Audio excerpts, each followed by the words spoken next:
He yanked the curtain open and screamed, "Pack your things, now."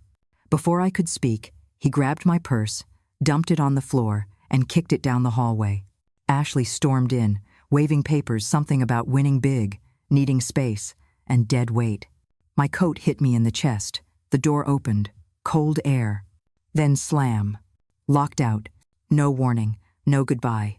I stood there shaking, suitcase cracked open at my feet, memories spilling out like trash. Why did they want me gone so fast? And why were they so terrified? When I started laughing. If you want to know what happens next, stay with me until the end of the video. And if you still believe deep in your heart that God is always watching over you, silently arranging everything, then right now, leave a comment saying Amen below this video. Because who knows, at the very moment you write those words, a blessing may quietly enter your life. It was a gray December morning in Bloomington, Indiana, the kind that seeps into your bones before you've even stepped out the door. I pulled my coat tight around me, the one Frank bought me back in 2008, and made my way down the snowy sidewalk, careful of the patches of ice that liked to hide beneath the thin layer of white. I'd walked this route every Friday for over 30 years. Same routine, same corner store, same set of 6 numbers, and a quiet little prayer sent upward to wherever Frank might be listening. My name is Eleanor Parker, but folks around here call me Ellie. I'm 67, widowed for a little over 2 years now, and for the past 14 months, I've been living in what my daughter-in-law Brooke calls the guest suite, which is just a dressed-up way of saying the old sewing room with a single window and a twin bed shoved up against the wall. Frank would have called it what it is. A place to put someone when you don't know what else to do with them. Nathan, my only son, always meant well. At least, I like to believe that. But ever since Frank passed, something in our family shifted. There's a difference between being taken in out of love and being tolerated out of obligation, and let me tell you, you feel it.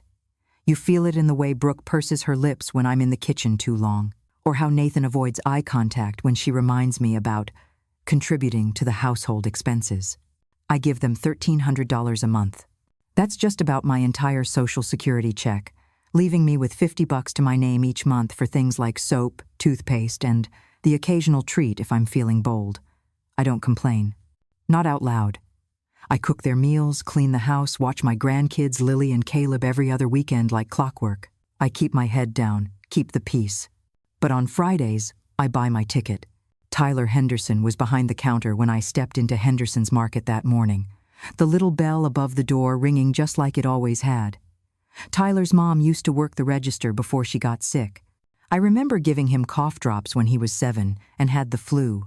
"Morning, Miss Ellie," he greeted, flashing that boyish smile of his. "The usual?" "You bet, sweetheart," I said, pulling 5 crumpled dollars from my pocket. Same numbers. He knew better than to ask what they meant. I'd told him once, years ago. 7 for the day I married Frank. 14 for the day Nathan was born. 23 for our anniversary. 31 for the house we bought on Elm Street, the one where I raised my babies. 45 for the years Frank and I spent side by side. And 18 for Nathan's high school graduation, when he walked across that stage with his cap slipping and Frank cried like a baby. Tyler punched the numbers in without a word and handed me the ticket, warm from the machine. I tucked it into my wallet, right behind the faded photo of Frank in his old fishing hat. "Cross your fingers for me," I said. "I always do," he replied. Walking back through the snow, I passed our old house, the one painted white with the black shutters, the one Frank was so proud of. Someone had painted it blue now. It looked cheerful, like a lie. I paused just a moment in front of it. That porch used to hold summer evenings filled with laughter and iced tea. Now it held a flower pot full of cigarette butts and a plastic snowman with a broken nose. When I reached Nathan and Brooke's place, bigger, newer, all brick and polished steel, I spotted Brooke's SUV in the driveway. She was inside, on her phone, gesturing wildly, probably talking to her sister again about vacation plans or the sale at the outlet mall. I slipped in through the back door, snow melting into the mat beneath my boots. I hung my coat on the hook in the laundry room, the same hook where Nathan used to hang his Little League jersey, the same hook Frank used when he came home smelling like sawdust and pipe tobacco. Funny, the things that stay the same even when nothing else does. "Ellie, is that you?" Brooke called from the kitchen. Her voice had that tone tight and clipped, like every word was a favor she was tired of doing. "Just me," I replied.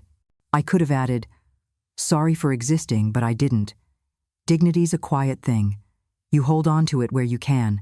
There's something about being tolerated in your own family that makes the walls close in a little tighter each day. You start tiptoeing in your own footsteps, measuring your words before they even leave your mouth." That's what my life had become, one long exercise in restraint.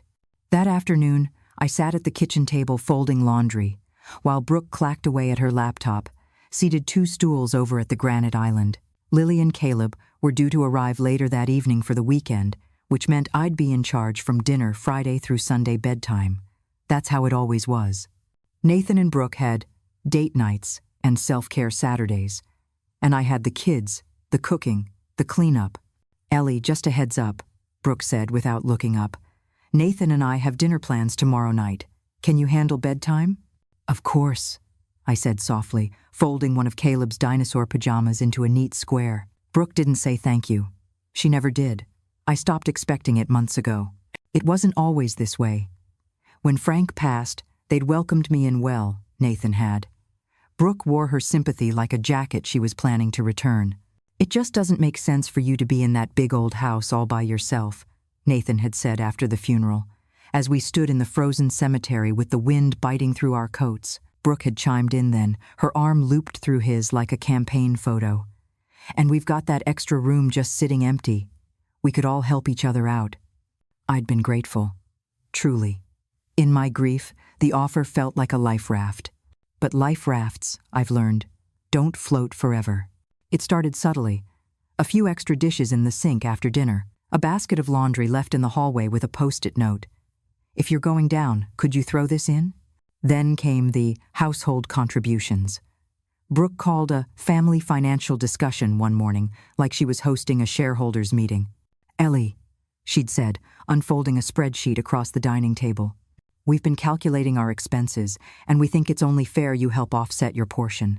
Rent, utilities, groceries, your share comes out to about $1,300 a month." End quote. I remember blinking at the paper, the yellow highlighted line where my contribution totaled just a hair less than my entire check. "Brooke," I'd said gently, "that's all I have." Her smile was tight, professional. "And that's more than fair. Assisted living facilities charge twice that, and you're getting home-cooked meals, family interaction, and your own space." Family interaction. That one made me want to laugh out loud. But I didn't. I signed the agreement, because what other choice did I have? Now, as I folded the last of the laundry, I heard Brooke's voice again, this time lower on the phone. "I don't care what the contractor says," she whispered harshly. "Tell him to keep it under budget. It's for Ellie. She doesn't need high-end finishes. Just keep the kitchenette cheap, Formica or whatever. It's not like she's entertaining guests." I froze, Caleb's tiny sock in my hand. The basement. They were still planning to move me down there. I'd hoped naively that the idea had been dropped. But there it was, alive and well, and being value engineered. I retreated to my room quietly, closing the door behind me and sitting on the edge of the bed.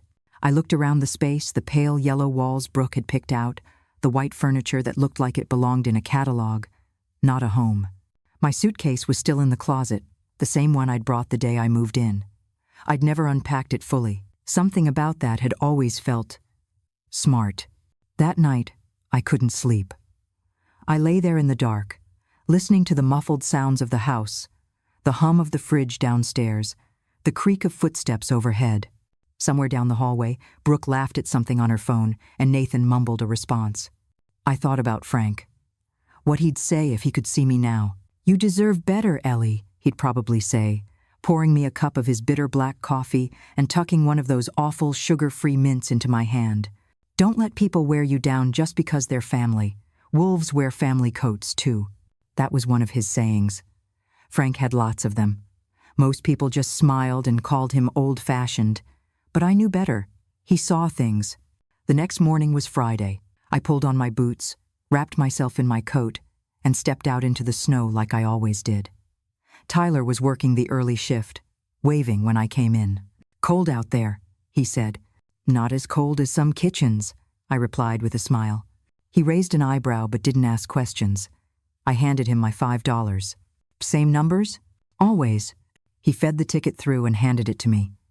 I took it, feeling the weight of it in my palm. It was just paper, ink, plastic coating, and yet it felt heavier than usual. As I walked back home, snowflakes melting on my scarf, I passed the old-school playground where Nathan used to play. The monkey bars were still there, though rustier now. I could almost hear his laughter echoing in the cold air. Where had that little boy gone? The one who used to bring me wildflowers and ask for extra pancakes on Saturdays? When did he turn into a man who let his wife talk about moving me to the basement like I was a leaky water heater? I reached the house and stood on the porch for a moment, my boots wet, my heart heavier than I cared to admit. Inside, Brooke was on the phone again, this time discussing backsplash options for the kitchenette.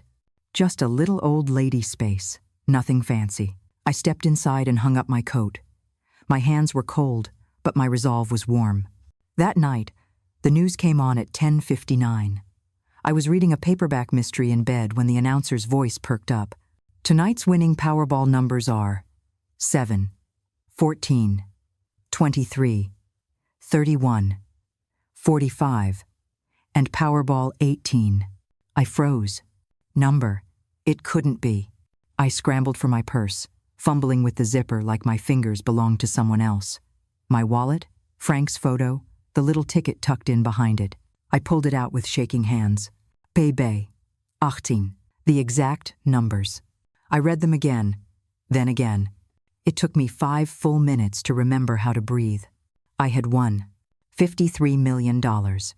Not 500, not 5,000. 53 million.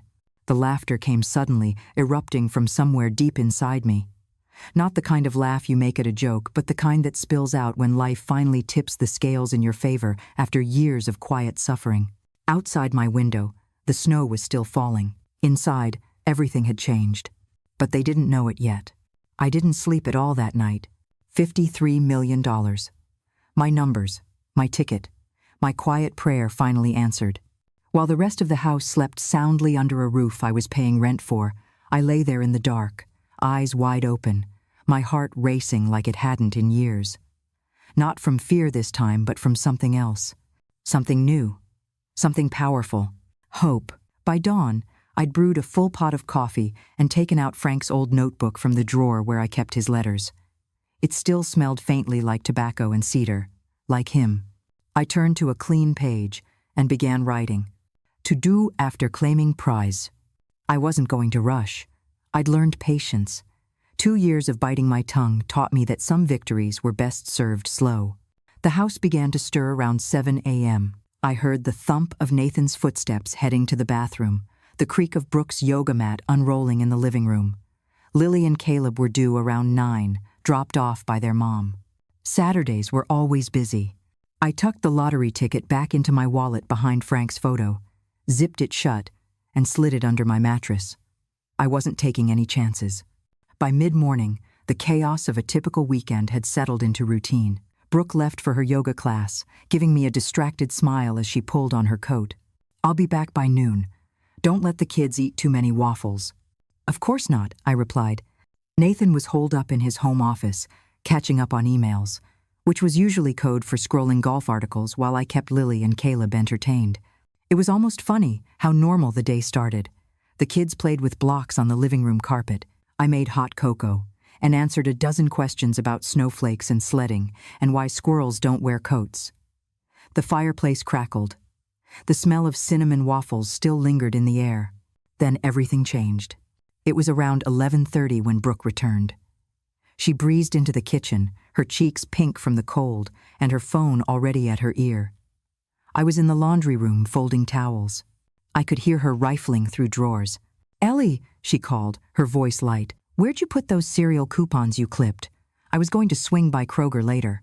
They should be in the side pocket of my purse, I replied, distracted, not thinking. A beat. Then her voice louder. Found them. And oh my God, oh my. Her tone wasn't casual anymore. I stepped into the kitchen. Brooke stood frozen, my wallet open in her hand, the lottery ticket dangling between her fingers like it had bitten her. She turned to me slowly, her face pale. "Ellie, did you buy a lottery ticket this week?" I froze. "I buy one every Friday," I said carefully, keeping my voice even. "Same numbers for 32 years. Her hand trembled as she picked up her phone. Her thumb tapped feverishly. I could see her screen. She was searching last night's winning numbers. When they loaded, she gasped. Her knees bent slightly like the weight of what she saw knocked the air from her. 7, 14, 23, 31, 45, Powerball 18, she whispered, then louder. "Nathan, Nathan." He came rushing in, tie half knotted, face confused. "What? What's wrong?" Brooke shoved the phone and the ticket at him. "The numbers, look at them, look at this ticket." He read them once, then again, then a third time, blinking like he couldn't quite believe it. These are the winning numbers," he muttered. Lily and Caleb had gone quiet on the rug. Even they could feel the shift in the room. "We won," Brooke breathed, like a prayer. "Oh my God, Nathan, we won." I said nothing. I simply watched. Brooke lunged for her phone again, dialing someone, her sister, maybe. "We won Powerball." "Yes, 53 million. I know. I'm shaking. We're millionaires." Nathan turned to me slowly. "Mom, you didn't say anything?" "I just found out last night," I said quietly. He nodded, his mind clearly racing. "We need to call a lawyer and an accountant, maybe a financial advisor. We'll have to file jointly." I raised an eyebrow. "Jointly?" Brooke hung up the phone, her face alight with pure adrenaline. "We have to be smart about this. First thing Monday, we get in touch with the lottery office. This changes everything. We can get out of debt, redo the house, maybe buy a new one. Maybe even one with a proper mother-in-law suite," she added cheerfully. "Not just a basement remodel." That stung more than I expected. They weren't even trying to hide it. This windfall, in their minds, was already theirs. There was just one small problem. "The ticket," I said, holding out my hand. Brooke hesitated. "Please." She handed it to me like it was on fire. I looked at the numbers again, familiar and magical, and then back at my son and his wife. "There's something you're forgetting," I said. Nathan frowned. "What?" "This ticket is mine." The room went still. I bought it, with my money, played my numbers. Same ones I've played since 1991. I paid for it. It's in my name. Brooke laughed nervously. "Ellie, come on, we're family." "That may be true," I said, folding the ticket and slipping it back into my wallet. "But legally, that means nothing. This is my ticket, my win." Nathan's face darkened. "You can't be serious." I raised my chin. I've never been more serious. The silence that followed my words was so thick, you could have poured it into a mold and let it set. Brooke blinked, her mouth slightly open, like she was trying to compute what I'd just said. Nathan, to his credit, didn't explode. Not yet. He just stood there, frowning, like a man who'd just been handed a puzzle piece that didn't fit the picture he had in his head.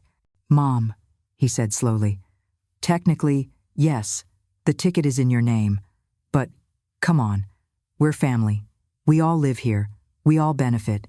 I looked at him, really looked at him, and for a moment, I didn't see the boy I'd raised. I saw a man balancing on a tightrope stretched between entitlement and desperation. Brooke stepped forward, hands folded like she was addressing a nervous client. "Ellie, no one's trying to take anything from you. We just want to make sure everything's handled properly. This is huge, life-changing. And, let's be honest, managing this kind of money isn't something anyone can do alone." Well, I could almost see the gears turning in her mind, calculating how to reframe this, how to spin it into something that sounded like concern rather than control. "We'll need to look at tax strategies," she continued. "Maybe set up a family trust. That way we can protect the funds and make sure it benefits all of us long-term." There it was, family trust. A neat little phrase that meant putting my name on a document and letting them decide how to spend my winnings. I didn't answer. I walked to the coffee maker, poured myself a mug, and stirred in some creamer while they watched me like I was holding a grenade. "Ellie," Nathan said carefully, "we know this is overwhelming. You've never dealt with this kind of thing before. There's legal stuff, financial planning, estate management. He trailed off, waiting for me to nod along. Instead, I turned and looked at him. Really looked at the man who used to bring me dandelions in paper cups and ask me to watch him ride his bike with no hands. "You think I can't handle it?" I said. Brooke jumped in, her voice chipper. "Not can't, of course not, just shouldn't have to. This is a lot, and we're here to support you." Support me. The same way they'd supported me with a basement kitchenette and a $1,300 rent bill every month. I sipped my coffee and said nothing. Nathan's jaw tightened. He wasn't used to me pushing back. I'd always been the peacekeeper, the one who stayed quiet to keep the family boat from rocking. But this boat had already sprung a leak, and now I was holding the only bucket. "We need to be smart," he said. $53 million isn't what it used to be. Taxes alone. "Oh, spare me," I cut in, setting the mug down. "Do not stand there and try to convince me that this money is a burden I can't possibly manage." His mouth opened, then closed. I took a breath. "I may not have a business degree, Brooke, and I may not spend my weekends at yoga retreats or wine tastings, but I know what this money means." "And what's that?" she asked. "Freedom." Brooke flinched like the word had stung her. Nathan tried again. "Look, Mom, we're not saying you shouldn't have any control. We're just suggesting—" "You're suggesting I hand over the reins of my life in exchange for more of the same treatment I've had for 2 years, I said. "You're suggesting that I trust the 2 people who've been bleeding me dry while smiling in my face." That landed like a punch. Brooke's face twisted into something tight and offended. "That's not fair." "Isn't it?" I said. "Let's do some math. Over the last year, I've paid $15,600 to live here. I've done at least 1,200 hours of unpaid childcare, cooked several hundred meals, cleaned your entire house, and never once asked for anything in return." "That's not true," Brooke snapped. "We've included you in everything. Family dinners, holidays, vacations where I stayed behind to watch the kids." I reminded her. Nathan ran a hand through his hair. Okay, let's just take a breath. Everyone's emotional. This is new. Let's all sleep on it, yeah?" I nodded. "Fine, but I didn't sleep on it. Instead, I called the one person I knew would give it to me straight. Samuel Ortiz. Frank and I had used Samuel for everything from wills to property papers to the time we nearly bought a fixer-upper and decided at the last minute not to. He was trustworthy, smart, and best of all, he didn't treat me like a confused old woman. He picked up on the second ring. "Ellie, I was just thinking about you. What can I do for you?" "I think I need a meeting," I said. "Tomorrow, if you can." He paused. "Everything all right?" "I just came into a little money," I said, letting the smile curl in my voice. "I saw the news," he said. "Let me guess. 7/14/23. That's the one." He whistled low. "Ellie Parker," he said. "You've got the whole county buzzing." "Then it's time we made sure they're buzzing for the right reasons." The next morning, Brooke was waiting for me at the breakfast table, with a 3-ring binder, her eyes bright and lips painted in what she called interview gloss. "I've been doing some research," she said brightly, flipping open the cover. "Did you know 70% of lottery winners go bankrupt within 5 years? I poured my coffee and nodded. "I've heard." She pushed the binder toward me. "This is a comprehensive plan. Trusts, estate planning, philanthropic opportunities. Nathan and I spent hours on it last night." I flipped through the pages without reading a word. Graphs, charts, pie diagrams, smiling stock photos of happy families in coordinated sweaters. "Brooke," I said, "do you know what Frank made me promise before he died?" Her expression faltered. "What?" "That I wouldn't let anyone, especially family, take advantage of my kindness." She blinked. "He said people would try, especially if they thought I was too polite or too weak to say no." And 18. I closed the binder gently and pushed it back to her. "This is me saying no." Samuel Ortiz's law office sat 2 blocks down from the courthouse in a modest brick building with green shutters and a sign that read Ortiz and Associates in faded gold lettering. I hadn't been there in years, not since Frank passed. But as I stepped through the door that morning, something in me exhaled for the first time in a long while. It smelled the same: paper, coffee, lemon polish, the kind of place where grown folks handled grown things. The receptionist, a young woman named Carrie, with dark curls and a kind smile, led me back to Samuel's office without much fuss. "He's been expecting you," she said, her voice warm. Samuel stood as I entered, extending his hand with that steady calm I'd always appreciated. "Ellie," he said, "you look taller than usual." "Must be the confidence," I smiled. He gestured to the chair across from his desk, the same high-backed leather seat Frank used to occupy during our many grown folks' discussions. I sat down slowly, my purse nestled in my lap like a secret. "I saw the numbers," Samuel said, folding his hands. "You really did it." "I really did," I replied. 32 years of hope finally paid off. He smiled. "Congratulations." "Thank you," I said. "But that's not why I'm here." He nodded, unsurprised. "Tell me what's going on." And I told him everything. About the reaction when Brooke found the ticket, about the binder full of financial plans, about the not-so-subtle suggestions that I wasn't capable of handling this kind of money on my own. He didn't interrupt, just listened, nodding occasionally, his eyes sharp and thoughtful. When I finished, he leaned back in his chair and steepled his fingers. "Well, first things first," he said. "Have you claimed the prize yet?" "Not yet. I wanted to talk to you first." "And good move," he said. "We'll want to consider taking the annuity instead of the lump sum. Tax-wise, it's smarter, and it gives you long-term security. I'll help you file everything properly." "Thank you," I said, and I meant it. "But," he continued, reaching into the drawer beside him, "there's something else we need to talk about. Something your husband asked me to hold on to, just in case." He blinked. "Frank?" Samuel pulled out a thick manila folder. It was labeled in neat handwriting. "Eleanor, Contingency Materials." "He gave this to me about 6 months before he passed," Samuel said quietly.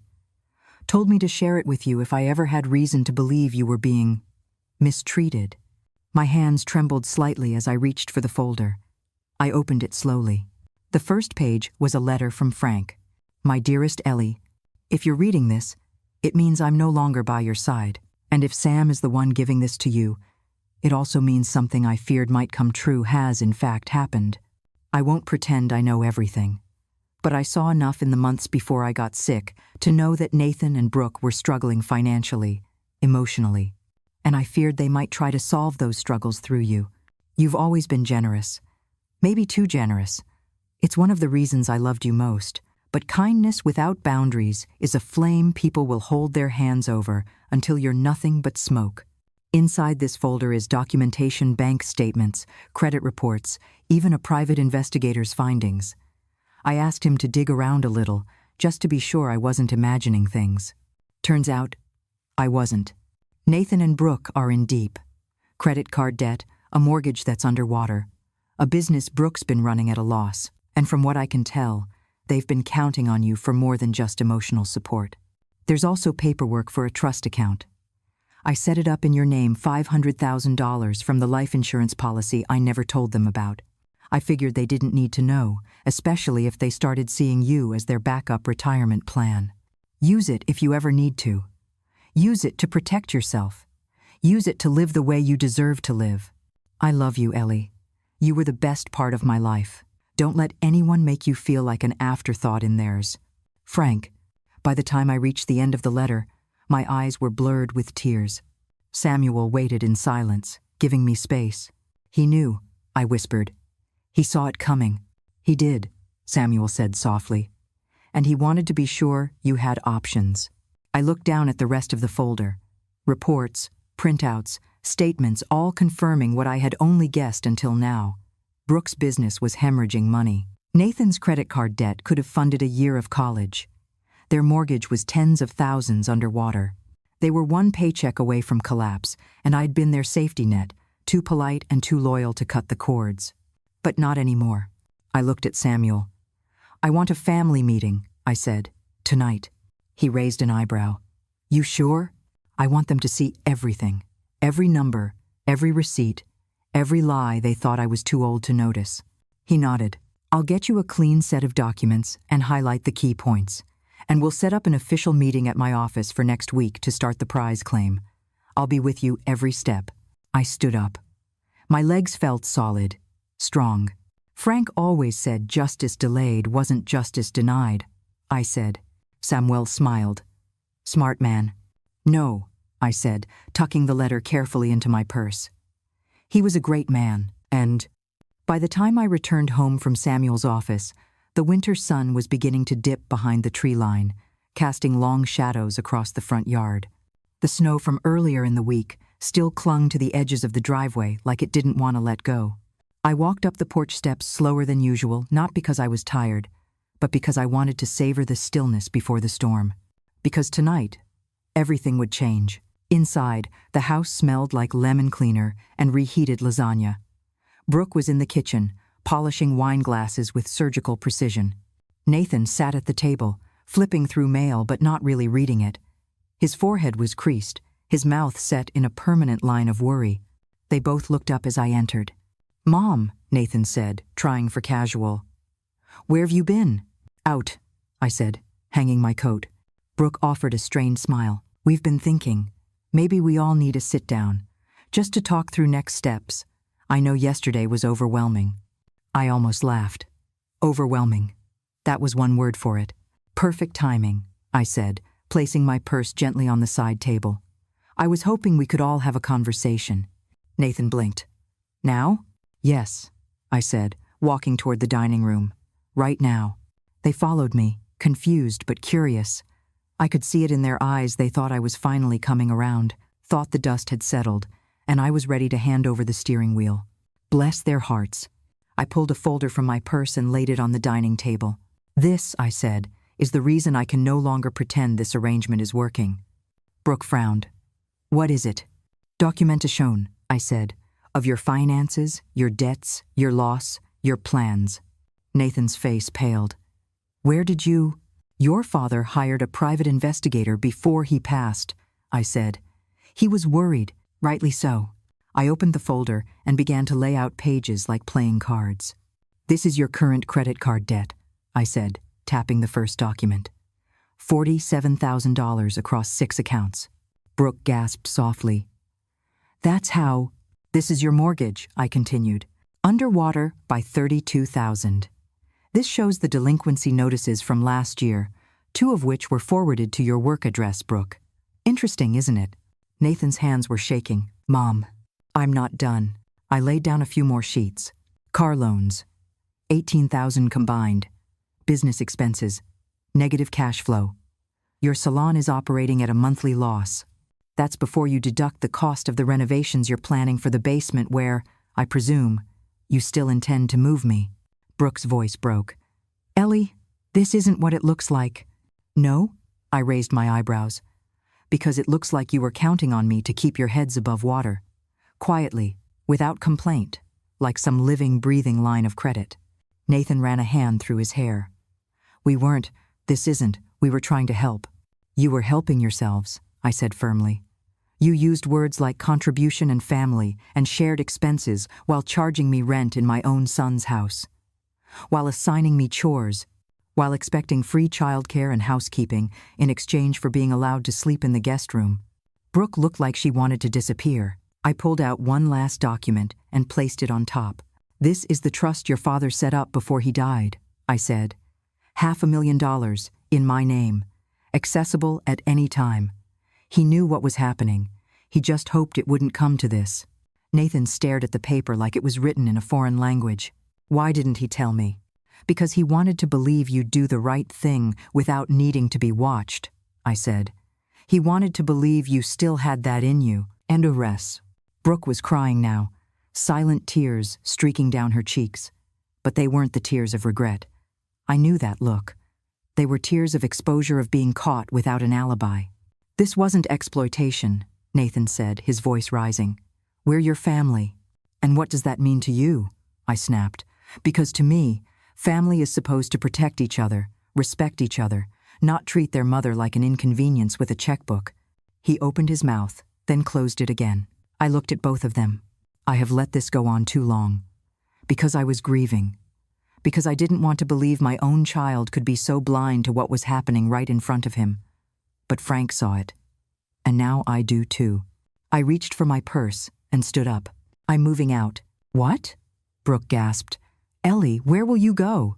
Somewhere that doesn't require me to pay $1,300 a month to be insulted. Somewhere with windows and dignity and space that belongs to me. And of teen. Nathan looked like he was about to panic. Mom, be reasonable. You can't just, this is your home. No, I said. This was your arrangement, and it ends now. I walked toward the door. Brooke scrambled after me. Ellie, please. We didn't mean for it to be like this. Things got hard. We made mistakes. I paused with my hand on the doorknob. You made choices, I said. Mistakes are when you trip over something. Choices are when you step on someone to reach higher ground. End. I left them standing in the dining room, surrounded by papers and silence. I had a new life to begin. I moved out on a Wednesday. No warning, no big goodbye. I packed my bags while Brooke was out at her book club, and Nathan was pretending to work upstairs in his office. I took only what was mine, my clothes, my photo albums, Frank's fishing hat, the little recipe box I'd brought from our first home, and the one thing that changed everything, the lottery ticket, still tucked neatly behind Frank's old driver's license in my wallet. By 3 p.m., I was signing the lease at Evergreen Grove, a quiet senior living community just on the edge of town. It wasn't a nursing home, not even close. It was more like a retirement haven. 2-bedroom apartments with bay windows, wraparound porches, and a communal greenhouse that smelled like fresh tomatoes and earth. I didn't need a nurse. I needed a place that was mine. My new place, Unit 203, smelled like lemon oil and freshly vacuumed carpet. The walls were cream, the windows let in soft winter light, and there was a little nook by the kitchen just begging for a reading chair. I sat down on the couch the leasing office had furnished, looked around, and felt something I hadn't in a long time. Relief. That night, I made myself a grilled cheese sandwich and a bowl of tomato soup. I put on Frank's old flannel shirt, turned on some quiet jazz, and sat by the window watching snow fall over the street lamps. For the first time in years, I didn't have to clean up after anyone. Didn't have to check if Brooke had food delivery scheduled or if Nathan wanted coffee at 10 o'clock p.m. I was alone, and it was glorious. The next morning, my phone rang at 7:14 a.m. sharp. I was halfway through my second cup of coffee, already dressed and humming as I folded towels. Caller ID. Channel 9 newsroom. I let it ring. Then it rang again. Channel 5. Then Wind. FM. Then Indiana Gazette. Apparently, word had spread that the mystery woman who won $53 million had finally been identified and had moved out from her son's home. I hadn't spoken to a single reporter yet, but they had already started piecing the story together. The clip from my brief doorstep conversation had gone viral, particularly the line, "Sometimes the people closest to you are the ones who benefit most from your silence, until you stop being silent." It wasn't meant to be a rallying cry, but that's what it became. By noon, I had over 200 emails. Some from strangers telling me their own stories of financial abuse by family, some from local charities, some asking for interviews, and some just said, "Thank you for standing up." One stood out from a woman named Grace Henley, 71, in Michigan. She wrote, "My daughter-in-law did the same thing to me. I thought I was the only one. I cried when I saw your clip. Thank you for reminding me I deserve better. Grace." I wrote her back. Meanwhile, back at the house I had just left behind, Nathan and Brooke were unraveling. Tyler, from Henderson's Market, later told me that reporters were camped outside the house by that evening. Brooke tried to act composed. She even came out wearing a blazer like she was at a press conference, but her voice shook when she said, "No comment." Nathan didn't come out at all. And inside, things weren't quiet either. At Paytrue, 3 p.m., Brooke called. I almost didn't answer. "Ellie," she said quickly, "we're being hounded by news outlets. They want to talk about the family betrayal. Did you tell them something?" "I told them the truth," I said. A pause, then a tone shift. "Okay, well, maybe we can control the narrative a little. We're not bad people. We've just had a rough year. Maybe we do an interview together? Talk about healing and reconciliation? People love redemption arcs." I nearly dropped the phone laughing. "You think this is a PR problem?" I said. when it's been a moral one all along. You're punishing us, she snapped. No, I said. I'm freeing myself. Then I hung up. Samuel Ortiz called later that evening. His voice was warm, calm as ever. The media storm's kicking up, he said. But the paperwork's solid. We file tomorrow morning. You'll be officially recognized as the sole ticket holder and prize recipient. And the annuity? Secured. You'll get your first payment in about 4 weeks. We've got the trust in place, and I've spoken with a tax attorney to manage the implications. Good, I said. I don't want to make headlines. I want to make peace. And you will, he said. Also, just so you know, we've gotten requests from Good Morning America and 60 Minutes. I laughed. They'll have to wait. I've got bingo at 6 o'clock. Later that week, I stood on the balcony of my new apartment with a cup of peppermint tea. Across the courtyard, a little girl was helping her grandmother hang lights on a small evergreen tree. She reminded me of Lily back when she used to sit in my lap, braiding my hair and asking if unicorns could fly. I missed the kids. That hurt was still fresh. But I didn't miss the house, or the guilt, or the feeling of being tolerated. Sometimes peace means letting go of people who only love you when you're useful. And sometimes justice doesn't come with courtrooms or shouting. It comes in small, quiet moments like sipping tea on your own porch, watching the snow fall gently, and knowing that, finally, you've come home to yourself. By the following Monday, the snow had turned to slush, and the headlines had started to cool. Reporters moved on to the next viral story. Some local dog that could skateboard, and a councilman caught sleeping during a zoning meeting. Just like that, the glare of public attention moved on. But the ripple effects didn't. I hadn't spoken to Nathan or Brooke since our last call. But I didn't need to. In a town like Bloomington, news travels faster than the plows. And, as I'd learned from the local paper front page, bottom corner Brooke's salon had quietly closed its doors over the weekend. Tyler told me she'd showed up late Saturday night, packed boxes into her trunk, and drove off without a word. Apparently, rent hadn't been paid in 2 months. The landlord finally had enough. Her boutique spa experience hadn't survived the weight of reality. Meanwhile, Nathan had filed for a forbearance extension on their mortgage, and the mother-in-law suite plans, those had been scrapped completely. The contractor pulled out after not receiving the deposit Brooke had promised. Their house, once polished, busy, buzzing, now sat quiet, like a stage set after the final curtain falls. It might sound cruel to say I didn't feel sorry for them, but I didn't. Not because I didn't care, but because I had. Deeply. For years. And that care had been returned with conditions, terms, and calculated affection. What they were facing now wasn't karma, it was consequence, and that, as Frank used to say, has no sympathy budget. But I wasn't here to watch them fall. I was here to rise. I spent that week doing something I hadn't done in years. Planning. Not survival. Planning like before. Real planning. What to build. What to grow. What to give. First, I called Samuel and had him set up a charitable foundation in Frank's name. The Frank Parker Fund for Dignity and Independence. I wanted it to help elderly people who, like me, had slipped into situations they never expected, where their love, labor, and life savings were quietly drained by people they trusted. We started modestly.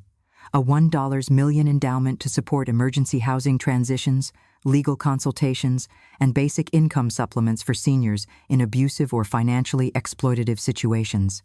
I also asked Tyler if Henderson's Market would allow me to set up a give and get, station part food pantry, part bulletin board, where older folks could post needs or offer services in exchange. He didn't just agree. He cleared an entire corner of the store and installed shelving and a community board the next day. "We'll call it Frank's Corner," he said. "He always brought us tomatoes from his garden. Feels right." That made me cry in the canned soup aisle. I began to appear at town events, not as that lottery lady, but as Ellie Parker, advocate. When asked what I wanted to do with my winnings, I told them, I want to make sure no woman in her 60s, 70s, or beyond has to beg for kindness inside her own family. The response was overwhelming. Dozens of women, and a few men, reached out to me through email, handwritten letters, even postcards. One from Iowa simply said, "Ellie, I didn't leave the basement until I saw your story. Now I'm back in my sister's spare room, but I can breathe again. Thank you, Emder. I kept every note in a blue tin labeled Frank's Reminders. At Evergreen Grove, I'd become something of a minor celebrity. Not because of the money, but because of what I did with it. The other residents started calling me the Phoenix. One lady, Doris, embroidered it on a tote bag she gave me at Knitting Circle. We laughed about it over peach tea and lemon cookies. I started a writing group on Tuesdays, a soup night on Thursdays, and at the request of multiple residents, a date night for widows, social every other Friday. We didn't flirt much. Mostly, we just played cards and talked about books. But once, I caught Doris winking at the retired dentist from 1B Hope Springs Eternal. One evening, after delivering fresh-baked bread to the community lounge, I returned to my apartment to find an envelope slipped under the door. No name, no address. Inside was a single page, handwritten in Nathan's unmistakable print. Mom, I don't expect you to forgive me, but I wanted to say I'm sorry. Not because I got caught, not because things didn't go our way, but because somewhere along the line, I stopped being the son you raised me to be. You deserved better. You always did. You gave everything, and I gave back conditions. That's not love, that's control. I see that now. If you ever want to see Lily and Caleb, the door is open. Not out of guilt, out of gratitude. I miss you. Nathan. I sat with the letter for a long time. Grief doesn't always arrive when someone dies. Sometimes it arrives when you realize a relationship was never what you thought. But that letter, it felt like a seed. Small, honest. Maybe it would grow, maybe not. But it was something. The next morning, I pinned that letter to my fridge beside a photo of Frank holding a catfish the size of a toddler. Then I put on my coat, picked up a box of canned goods for Frank's Corner, and walked out into the Bloomington winter air. It was cold, sure, but it no longer felt harsh. Because this time, I wasn't alone, and I wasn't surviving. I was living. I hadn't seen Lily and Caleb since the day Brooke found the lottery ticket. It had been nearly 3 weeks. 3 long, quiet, heartbreaking weeks. I told myself it was for the best that I needed time to rebuild, to focus on what mattered, to stand on my own 2 feet without the emotional tug of tiny voices calling me grandma with sticky fingers and eyes too full of innocence to understand adult mistakes. But even peace has its echoes, and mine sounded a lot like children's laughter that wasn't there. Then, one Thursday afternoon, as I was arranging cans of soup and boxes of oatmeal at Frank's Corner, my phone buzzed with a text from an unknown number. Hey Ellie, it's Brooke. I know we're not exactly on good terms right now, but the kids miss you. A lot. Caleb keeps asking why you disappeared. Lily drew you a card. Would you be open to seeing them this weekend? I stared at the message for a long time. The tone was different, softer, less corporate. No hashtags, no smiley faces, just raw. I typed back 3 words. Yes, Saturday afternoon. Saturday came with a gentle snowfall, just enough to dust the sidewalks in white, but not enough to keep people indoors. I baked a batch of oatmeal raisin cookies, Lily's favorite, and warmed up a thermos of hot cocoa with those tiny marshmallows Caleb always fished out with his fingers. I was nervous. What would they say? What had they been told? Would they be distant, confused, angry? Would they still see me as theirs? At 2:06 p.m., there was a knock on the door. I opened it slowly. There they were bundled in coats, cheeks red from the cold, eyes wide. "Grandma!" Caleb shouted, launching forward. He wrapped his arms around my waist with the kind of urgency only a child can muster. Lily was more reserved. She held something behind her back, but her smile was there, blooming like spring in the middle of January. "Hi, sweet pea," I whispered, kneeling to hug her. "I missed you so much. Aubrey." "I made you something," she said, pulling out a folded piece of purple construction paper. On the front, in careful block letters, it read, "I love you, even if we don't live together anymore." Inside, there was a drawing of us sitting on a porch swing, a cat between us and hearts in the sky. She had given me wings. I nearly cried on the spot. "Come in," I said, opening the door wider. "I've got cookies warm and waiting." And they bounded in, peeling off gloves and scarves like they owned the place, which, in a way, they did. Every laugh, every question, Every sugar crumb they left on the rug made it feel more like home. For the next 2 hours, we played cards, read stories, and sipped cocoa. Lily told me about her school science fair project, a volcano made from recycled soda bottles, and Caleb proudly recited a full paragraph from memory about space. I listened, nodded, applauded, all while storing every word like treasure. At one point, Lily looked at me seriously and asked, "Grandma, why don't you live with us anymore?" I set down my mug and took her hand. "Well," I said gently, "sometimes grown-ups don't treat each other as kindly as they should. And when that happens, we need to make new choices to stay safe and happy." She nodded, considering this like a judge in a courtroom. Did Daddy make bad choices? There it was, the question I had feared most. I could have lied, softened it, dodged. Instead, I told the truth in the only way that mattered. "I think Daddy forgot that love isn't something you earn by being useful," I said. "It's something you give freely. And sometimes, people have to learn that the hard way." She looked at me, eyes older than her years, and said, "I think he's sad." I nodded. "Maybe he is. Will you ever come back?" I smiled, brushing a curl behind her ear. "Not to live, but I'll always be nearby, and I'll always be your grandma. That doesn't change." At 4 p.m., Brooke returned to pick them up. She looked different. No makeup, no polished outfit, just jeans, a coat, and the same eyes I remembered from when she first joined our family before the plans and the spreadsheets and the business voice. "Thank you," she said. "For today." I nodded. "You're welcome." Then she added quietly, "Nathan's trying. We both are. I know that doesn't fix anything, but I thought you should know." "I do," I said, "and I hope, someday, we all find our way back to something better." She hesitated, then whispered, "Would it be okay if they saw you again next weekend?" I looked down at Caleb, who was pressing his face into my side like a kitten, and at Lily, who had slid her card under my refrigerator magnet like she was leaving behind a piece of herself. "Yes," I said, "I'd like that very much." That night, I sat by the window with Frank's flannel wrapped around my shoulders, the card from Lily in my lap. I could see the porch light flicker on across the courtyard where Doris lived. Someone was baking cinnamon rolls. Someone else was playing Elvis softly through their window. It was quiet. It was full. And for the first time, I believed that love, real love, was finding its way back in. Not because it was easy, but because I finally understood. Sometimes you have to leave to return stronger. Sometimes you have to stand alone to teach others how to stand beside you. And sometimes, even wings drawn in crayon can remind you who you really are. The community center smelled like fresh coffee, old linoleum, and something vaguely lemony that reminded me of church potlucks. I hadn't been back here in months, not since before the lottery win, not since before I became the woman who put her own son in his place on live television.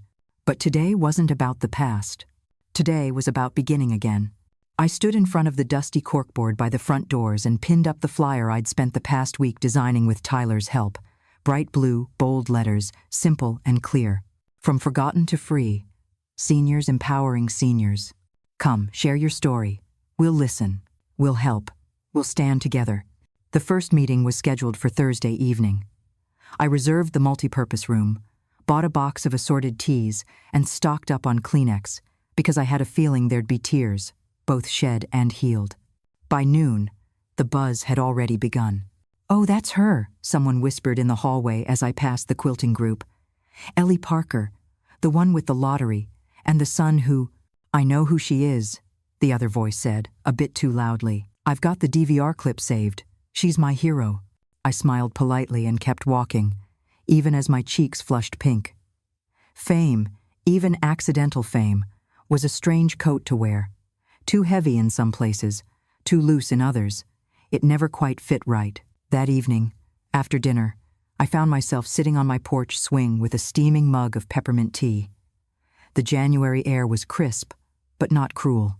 I watched the neighborhood lights blink on one by one, like fireflies. Then my phone rang. Unknown number. I hesitated, thumb hovering over the screen. I'd been getting calls for weeks from journalists, radio shows, even a man claiming to be a producer from a reality series called Lottery Lives, The Aftermath. I'd learned to ignore most of them, but something told me to answer this one. "Hello? Mrs. Parker?" A smooth, professional voice said. "This is Grace Montgomery, producer at Morning America. We'd love to have you as a guest next week to talk about your story and your new senior advocacy project." He blinked. "Morning America? As in, on TV?" "Yes, ma'am," she said, chipper as a cheerleader. "We think your story resonates with a lot of folks. Family dynamics, financial independence, standing up at any age, it's inspiring. And..." I leaned back against the swing, letting her words settle like snowflakes. "Inspiring," I repeated. "Funny, that's not how it felt at the time." Grace chuckled. "That's often the case. Would you be open to a segment next Tuesday? We'll fly you out Monday evening, put you up at the Langford, and handle all travel arrangements." I looked up at the stars. Somewhere Frank was probably shaking his head, amused. His Eleanor shy, practical, always behind the scenes, now invited to tell her truth on national television. "Well," I said, "I suppose I've got a nice sweater that doesn't have soup stains." When I told Tyler about the invitation the next morning, his eyes lit up like the 4th of July. "You're going to be famous," he said, practically bouncing behind the coffee counter. "Ellie, this is huge." I waved a hand. "It's not about fame. It's about giving other folks the courage to speak up." Tyler nodded, then hesitated. "Do you think they'll ask about, your son?" "They might. Are you going to talk about it?" I stirred my coffee slowly. "I'll talk about what matters, not to shame anyone, just to tell the truth." The flight to New York was smooth. The hotel was fancier than any place I'd ever stayed, with pillows so soft I felt like I was sleeping in whipped cream. The producers were kind, respectful, and didn't try to twist my words or rewrite my story. And the morning of the interview, as I sat in the green room with my sensible shoes and freshly pressed blouse, I felt something I hadn't felt in a long time. Peace. The segment aired live. Grace smiled at me from across the sleek studio desk and said, "Mrs. Parker, when did you realize things had gone too far?" I looked into the camera. "When I realized I was being treated like a burden instead of a blessing." She nodded. "And what would you say to other seniors who might be in similar situations?"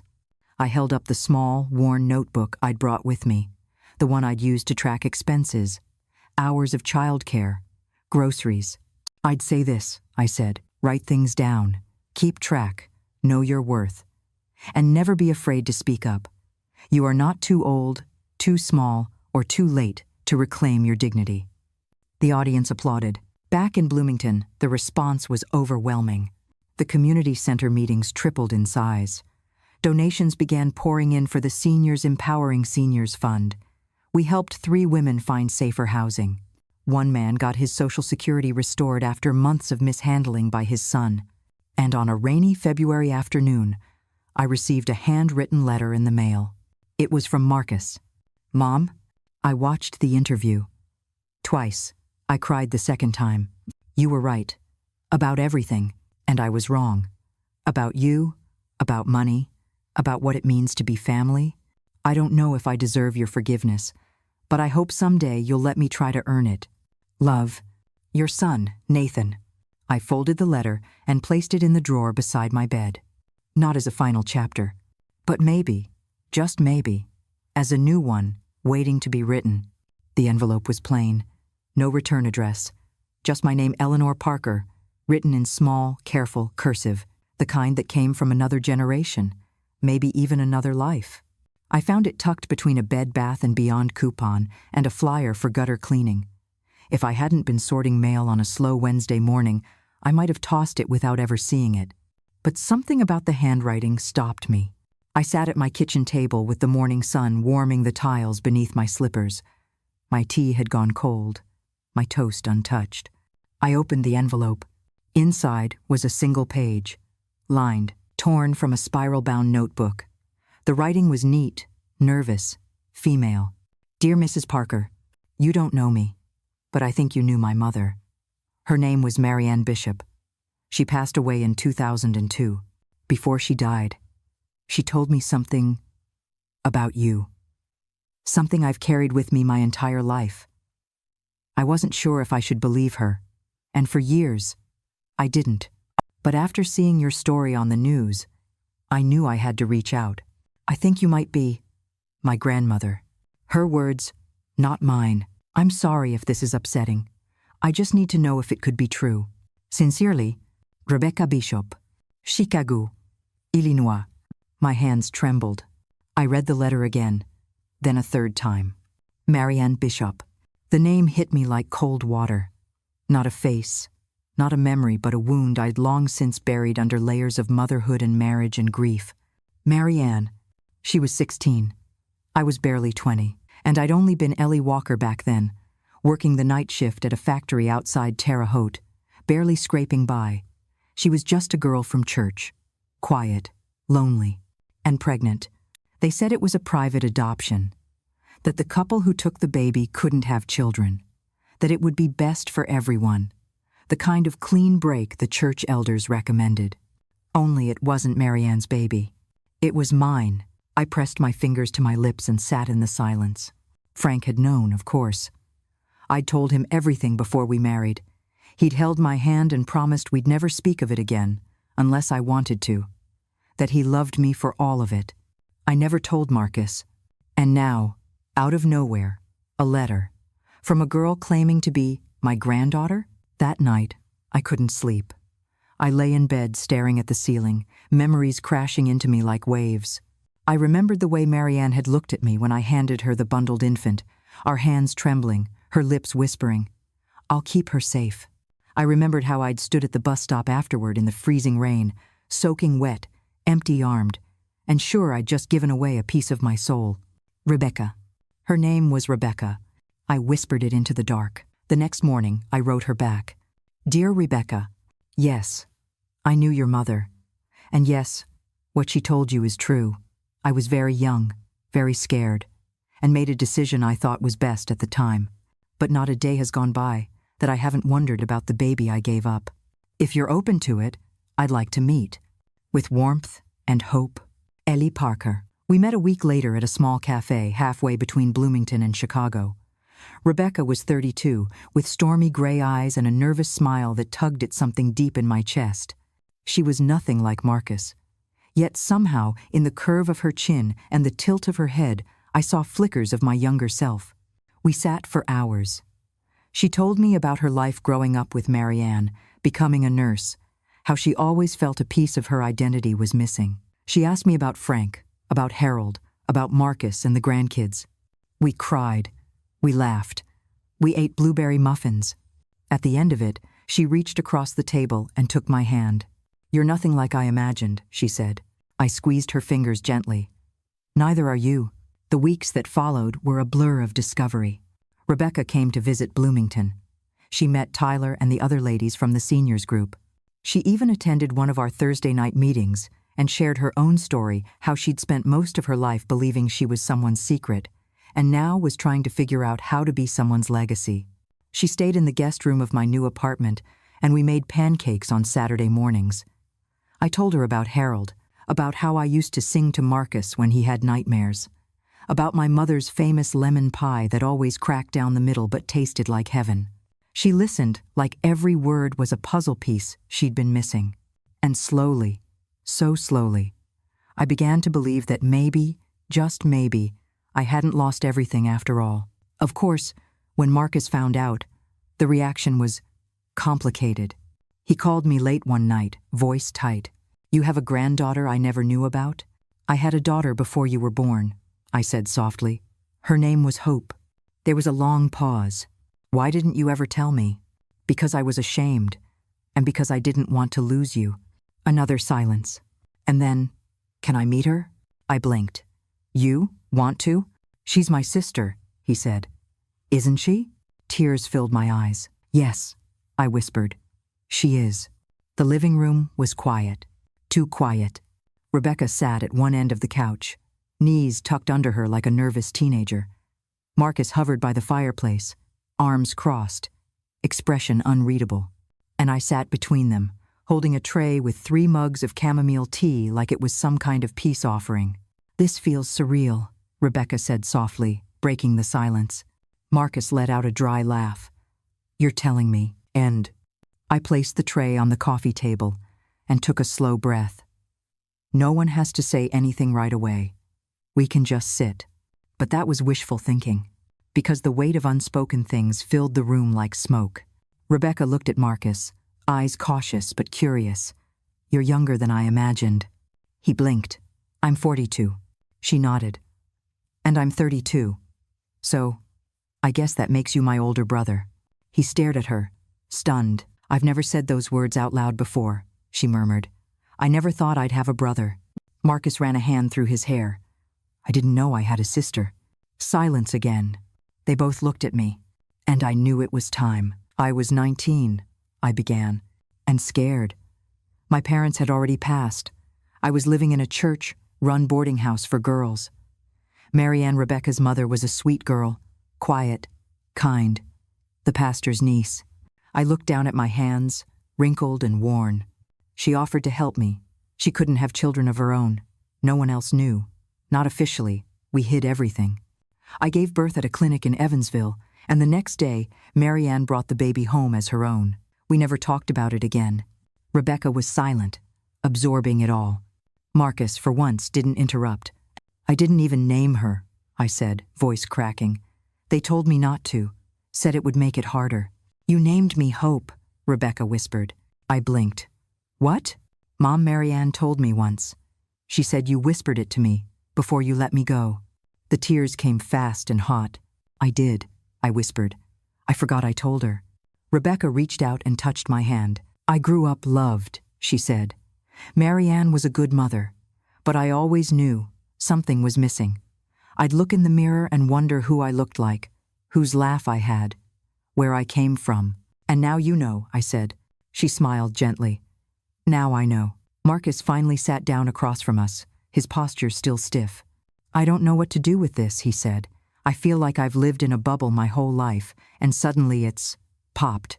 "I didn't want to keep it from you," I said. "I was ashamed, and I was afraid you'd think less of me." He shook his head. "Mom, you raised me. You gave me everything, but this past year, I treated you like—" "Let's not go back there tonight," I interrupted. "This isn't about blame. This is about now." "And in quote." Rebecca nodded. "I'm not here to take anything. I just wanted to know where I came from." Marcus looked at her, really looked at her, and something softened in his face. "You have her eyes," he said quietly, "and her stubborn jaw." Rebecca chuckled. "Well, that's comforting." The rest of the night passed gently. We looked at photo albums. Rebecca asked questions about Frank and Harold and even about Ashley. Marcus shared childhood memories. There was laughter. There were tears. But most of all, there was healing. I watched them, my children, both of them talking like they'd known each other their whole lives. And I thought of Harold. I thought of the promise I made at his bedside. Never let anyone take advantage of your kindness. And now, here I was, witnessing something even more powerful than justice. I was watching forgiveness unfold. Before Rebecca left that night, she hugged Marcus. Not like a stranger, but like a sister. And he hugged her back, tightly. The next morning, I woke up to a text from Marcus. "Mom, thank you for yesterday. I still don't know how to process all this, but I'm grateful. I hope you are too." I replied simply, "I am. More than I can say." The afternoon sun slanted in through my living room windows, painting rectangles of light across the floor. I stood there for a long moment before picking up the letter from the kitchen table. It was from the Community Center Board, an invitation to discuss future planning for long-term sustainability. In other words, they wanted to know how to keep from forgotten to free going beyond my lifetime. I sighed, ran a hand through my hair, and looked at the framed photo of Frank and me, taken 25 years ago at a fishing spot in Elkhart County. I still remembered how the sun had hit his face that day, like he carried his own spotlight. How proud he looked, holding that fish like it was a newborn child we'd raised together. Funny how some pictures hold more life than you realize. I glanced at my calendar. Community meeting tonight at 6. Bank appointment Wednesday morning. But my heart kept pulling me toward something else. Something bigger than whether the fund had enough seed money to pay for its first legal consultation. I walked into my study, pulled the drawer open, and took out the leather-bound journal I'd kept since 1991, the one where I tracked lottery numbers, grocery receipts, and Harold's old love letters. I'd kept it all these years. Every small hope, every dream, and it was full now. Full of history, full of potential. I flipped to a blank page and began to write. That evening, the community center was full.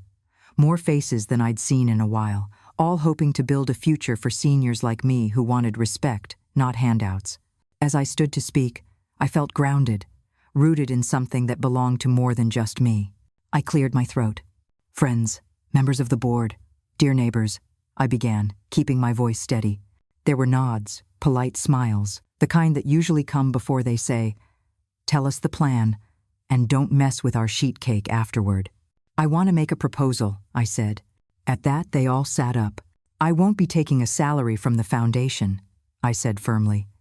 "Not because I don't deserve it. I helped build it with my own 2 hands, but because I believe in leading by example." Murmurs fluttered through the hall. "What I will do, though," I continued, "is this. I want each of you board members, volunteers, to take 1 week every year. That's 1 week of your life to volunteer or support the foundation directly." Heads bobbed, pens scribbled. "But there's more," I said, raising a finger. "Ahushvel. I am donating. My apartment here at Evergreen Grove." Every eye widened. "Yes, it's paid off. Fully. No mortgage, no strings. I want this to be the official Eleanor's Residence for Resilience, a place for a senior who needs an immediate, safe transition out of an unhealthy home." Gasps echoed.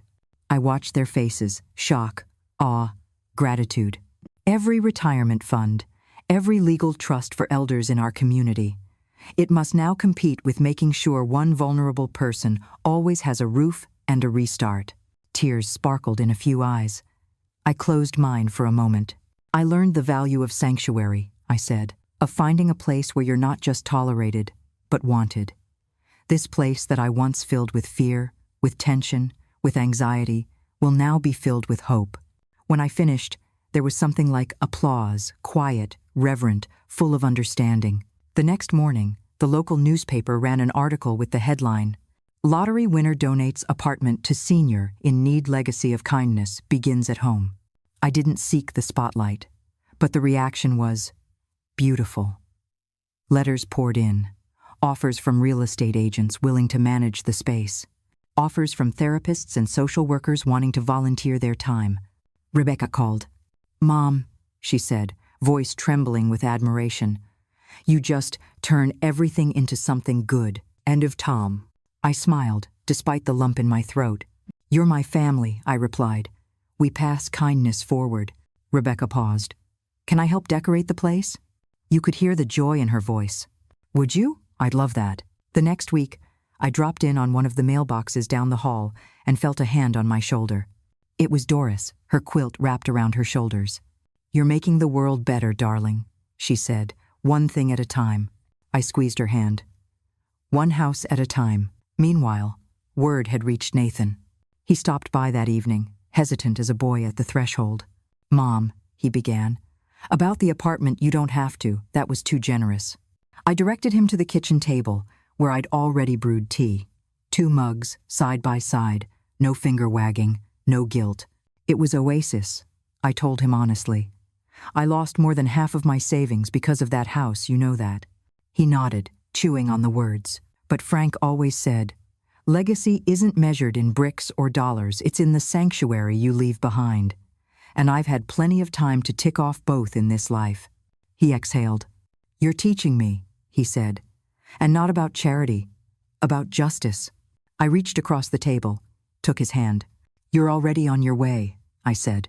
That night, I returned to my apartment. No journals, no to-do lists, just soft light and the quiet hum of peaceful living. I thought of the seedling I planted years ago when I lied to Tyler about why I'd missed the bake sale. "I'll catch up next time." That small, private thought had turned into a cascade, into a foundation, into reconciliation, into a legacy I never could have imagined back on that snow-swept Friday I won the lottery. Frank would have loved how the ticket turned out to build, to heal, to leave a mark that felt less like money and more like justice. I tucked the journal back into its drawer, because some stories, they write themselves. The day dawned clear and crisp, with pale sunlight turning the snow into tiny diamonds. Evergreen Grove looked peaceful, even radiant in that early winter light. Today was the day. I stood in the small garden courtyard just outside Unit 203, where I'd cleared a patch of snow and set up folding chairs. Tyler had helped me erect a banner over the door. Eleanor's residence, for resilience, a sanctuary, opens today. The morning sun glanced off the windows, and I took a deep breath of cold, hopeful air. Slowly, people began arriving. Doris in her cardigan and pearls, clutching a basket of homemade muffins. Tyler with coffee and travel thermoses. A handful of board members from the Seniors Fund, carrying a vase of winter greens, and then quietly Marcus and Rebecca, standing side by side, each holding one of the carved wooden key plaques I'd made for the ceremony. I greeted them all with hugs and smiles. Volunteers guided guests inside, past the little foyer where I'd pinned the photo of Frank smiling down at us, and into the cozy living room now set up for a housewarming cookies on the coffee table, soft music playing, a framed quote on the wall. A home is not just where we live. It's where we're seen, where we heal, where we're loved. I tapped the coffee mug gently to get everyone's attention. Thank you, each of you, for being here. I began. My voice was steady, warm. When I first moved in here, I wasn't sure it would ever feel like home. Laughter rippled through the audience because, to everyone here, it was home now. But this place, I said, gesturing around, is more than an apartment.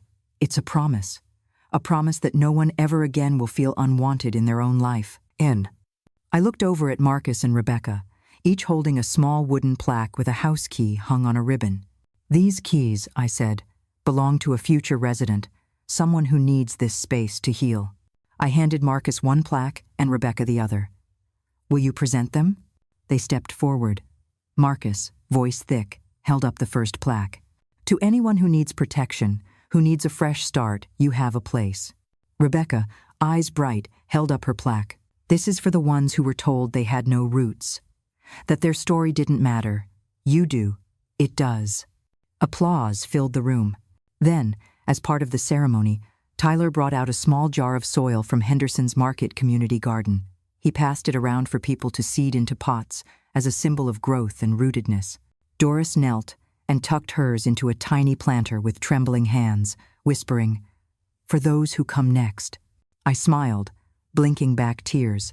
After the official ceremony, the room broke into quiet conversations. People shared stories of loneliness, of grief, and of finding connection in unexpected ways. A reporter from the local paper approached me gently. "It's such a powerful story, Mrs. Parker. The combination of generosity and resilience. I'm sure the community will be inspired." I nodded. I hope they are, because there is more work to do. This is just the beginning. Later, I found myself alone for a moment, looking around. The light glowed softly through the living room windows. The chairs were pushed back. The cookies were gone. Left on the side table sat the jar of soil, half empty, waiting for the next planting. I turned and saw Marcus and Rebecca chatting quietly in the hallway, voices soft, sharing something only family would share. A smile spread across my face, hopeful, gentle. That night, back in my apartment, I sat at the window again. The courtyard was empty now, but I could feel the warmth it held. People had been there, had witnessed something meaningful, had been reminded of the power of compassion. I looked at my journal on the coffee table, the pages filled with dreams, plans, names, and now, a blueprint for a community of care. I thought of Harold, standing beside me with that same gentle smile, saying, "Justice delayed wasn't justice denied." "Huh." I whispered into the dark. We did it. It's funny, the things we think will break us. A basement suite, a child's betrayal, a kitchen filled with strangers' laughter where your voice doesn't matter. I thought I was fading, shrinking into invisibility, one polite silence at a time. But turns out, I wasn't breaking. I was gathering stories, gathering courage, gathering pieces of myself I hadn't held in a long, long time. It's been 6 months since I moved into Evergreen Grove. My apartment smells like lavender and lemon today. Tyler taught me how to make natural cleaner with essential oils. Doris comes by every Tuesday with her crossword puzzles. Rebecca and I bake together once a week, usually something disastrous. She's learning, bless her. And Marcus? He shows up on Sundays. With flowers. with awkward apologies still half-formed. But he shows up. That's something. I've learned this. People will disappoint you, even the ones you love most. But people can also surprise you. With honesty, with humility, with their willingness to try again even if they get it wrong the first 100 times. This isn't just the end of a story. It's the beginning of one. A beginning I never saw coming. At 68, I started over, with $53 million in my name. But more importantly, with my name back in my hands. Ellie Parker, not Dot, not just someone's mother, not just one elderly person, but a woman with purpose, a woman with power, a woman with a story to tell. And if you're watching this, maybe sitting alone in your own quiet room, wondering if anyone still sees you, I want you to hear this. You matter. Your story matters. And it's not too late. Not too late to start again. Not too late to set boundaries. Not too late to be brave. Not too late to claim your space in the world. Harold used to say that life is like patchwork. Some pieces are frayed. Some are bright. Some don't match at all. But when you step back far enough, it all comes together to tell one beautiful, unfinished story. Mine's still unfolding. And so is yours. So if you made it to the end of this story, I want to say thank you. From the bottom of my freshly reclaimed heart, what did you feel while listening to this story all the way through? If it touched your heart, leave the number 1 inch the comments.